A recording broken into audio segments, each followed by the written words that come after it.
साथियों, इस वक्त हम गोरखपुर एक्सप्रेस में बैठे हैं और एक माता जी हैं, काफ़ी परेशान हैं और इनको जाना था आंध्र प्रदेश के तिरुपति जाना था और आंध्र प्रदेश के तिरुपति जाना था। गलत ट्रेन में बैठ गई हैं और गलत क्या ये समझ नहीं पा रही हैं, तमिल बोल रही हैं, हम लोग उतना समझ में नहीं आ रहा है। लेकिन इन 1 महीने से इधर उधर भटक रही हैं, इनकी मानसिक हालात भी खराब हो चुका है और इनके बेटे से भी बात करने का प्रयास किया गया है। तो इनके बेटे से बात किया गया है तो इनका बेटा मतलब इग्नोर कर रहा है। मानो ये जानबूझकर भी ऐसा कर रहे हो ताकि ये आ ना पाए वहाँ तक, क्योंकि जो बेटा, कौन ऐसा बेटा होगा दुनिया में जो अपने माँ के लिए कोई काम धाम छोड़ के आ सकता है, क्योंकि माँ की ममता के सामने तो कोई भी देवी देवता भी नहीं आते हैं। लेकिन ये उनकी माँ है, परेशान है। इनकी बेटी की अवस्था 45 साल की अवस्था में होंगे, लेकिन इनके माँ का नाम सुनते ही लेने नहीं आ रहे हैं और कर रहे हैं वैसे बैठा दो, मतलब इग्नोर कर रहे हैं। तो माँ कहाँ जाएंगी? और जो भी इस मातृभूमि पर जितने भी बेटे हैं वो इस बात को मैसेज लें कि जैसी ममता की मूर्त को आप यूं भटकने के लिए छोड़ दोगे तो इनका सहारा कौन होगा? क्योंकि जिस माँ ने तुझे इस मातृभूमि पर जीने के लिए जन्म दिया होगा, शुरू से एक ही कामना की होगी कि मेरे लाल के जीवन रूपी हृदय की कोमल थाल में फूलों की झाड़ियां खिलेगी। लेकिन तुझसे ऐसा लाल बड़ा होकर के अपने जीवन रूपी हृदय की कोमल थाल में कटीली झाड़ियां उगाएगा। तुझ प्यारे माँ बाप के क्या कसूर जिन्होंने तुझे इस मातृभूमि पर जीने के लिए जन्म दिया।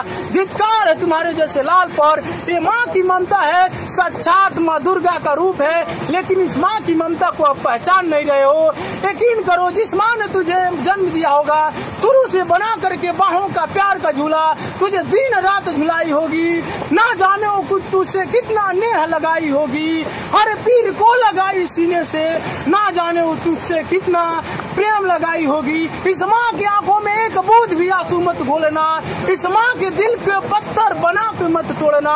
लेकिन तुम्हारे जैसे लाल इस माँ के दिल को पत्थर बना के तोड़ रहे हैं। कहा जाता है अगर तुम्हारी वजह से तुम्हारे माँ की आंखों में एक बूंद भी आंसू घुलती है तो आंसू तुम्हारे दिल में बहती उफान नदी, उफान सुनामी के समान होना चाहिए। लेकिन आज तुम्हारी वजह से इस माँ की आंखों में, इस ममता रूपी मूर्त की आंखों में आंसू आ रहा है। ये तुम्हारे जैसे बेटे होकर क्या कर रहे हैं? साक्षात जो तुम्हारी माँ की ममता है रोती बिलखती नजर आ रही है और काफी परेशान है। तो अगर इतना वीडियो शेयर करिएगा कि ये वीडियो इनके बेटे तक जाना चाहिएगा और जितने भी अपने देश के मुख्यमंत्री हैं, प्राइम मिनिस्टर हैं, उनके पास भी ना चाहिएगा। और जो बेटे इन लोगों की इग्नोर कर देते हैं, प्रॉपर्टी में अधिकार कर लेते हैं, जब तक माता पिता जिंदा है प्रॉपर्टी में अधिकार होना चाहिएगा और ये सरकार की रिस्पॉन्सिबिलिटी बनती है। आंध्र प्रदेश की जो सरकार है उस सरकार से भी वीडियो शेयर करिएगा, उस सरकार तक भी जाना चाहिएगा। इन लोगों के अधिकार बरकरार होने चाहिएगा।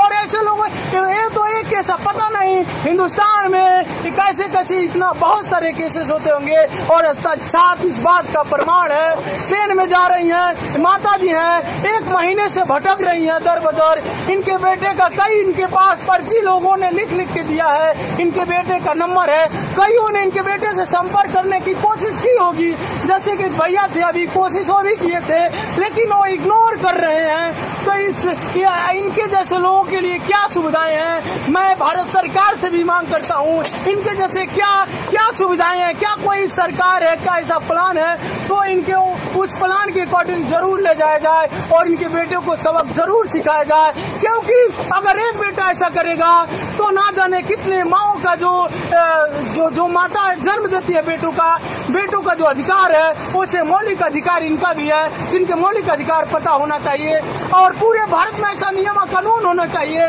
जब तक माता पिता जिंदा है पूरे प्रॉपर्टी का अधिकार इनका होना चाहिए। बेटे आते हैं, प्रॉपर्टी उनके नाम होता है, ऐसे ममता रूपी मूर्त को लोग छोड़ देते हैं। तो कहीं न कहीं कहाँ तक सही है आप जरूर बताइएगा।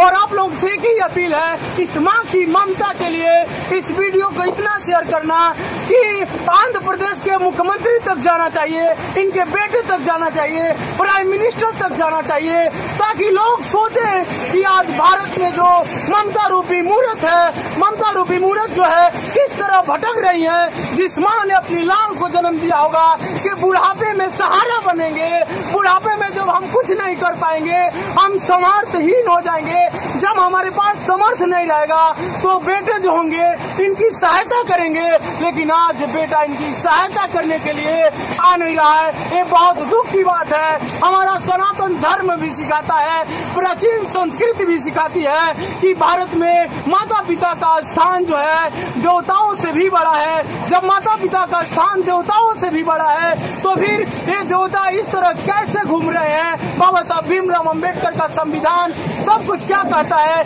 जरूर आना चाहिएगा। और आप इनसे पूछना चाहेंगे इन्हीं के शब्दों में, बताइएगा माता जी कहाँ पर जा रही हैं, एक बार जरूर बताइएगा कहाँ जा रही हैं? अब कहाँ जाना है आपको? रेणिगुंटा तिरुपति। रेणिगुंटा तिरुपति आंध्र प्रदेश। हाँ, चित्तूर जिला। क्या? चित्तूर जिला। चित्तूर जिला। चित्तूर।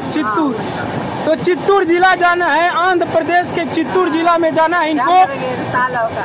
हाँ, चंद्रगिरी तालुका। अच्छा। तो देखिए तमिल बोल रही हैं और कोई भी अगर इनकी आवाज़ों को समझ पा रहे हैं तो जरूर बताइएगा और अधिक से अधिक इसे शेयर करने का प्रयास करिएगा। और ये गोरखपुर एक्सप्रेस में जा रही हैं, मतलब भटक गई हैं, गोरखपुर एक्सप्रेस में गलती से बैठ गई हैं। तो यहाँ सारे जितने भी साथी थे सभी ने मदद करने का इनका प्रयास किया है। और लैंग्वेज थोड़ा इशू होने के कारण बहुत लोग, हम भी लोग समझ नहीं पा रहे हैं, भैया के माध्यम से हम भी लोग समझ पाए हैं। तो अधिक से अधिक आप शेयर करिएगा कि जो ये माता जी हैं अपने घर सकुशल जा सके। जय हिंद। लखनऊ से वैसे हैं गोरखपुर एक्सप्रेस जो लखनऊ से गोरखपुर जा रही है, उसी मैलानी एक्सप्रेस है, उसी में बैठी हैं। अब देखना, अभी पुलिस से भी प्रशासन आई थी, बात हुई थी, लेकिन वो भी इग्नोर करके चले गए हैं। तो आप लोगों से ही सहारा है, ज़्यादा से ज़्यादा शेयर करिएगा ताकि इस माँ का हेल्प हो सके और ये माता जी अपने घर जा सके। और इनके बेटे से बात हो रही, इनके बेटे लेने नहीं आने वाले हैं, जिस अंदाज में वो बात की है तो आपका सहारा है। और जो आंध्र प्रदेश के मुख्यमंत्री हैं, अगर वहाँ तक जाता है वीडियो तो वो भी इस पर कार्रवाई करने की जरूर मांग करे। जय हिंद।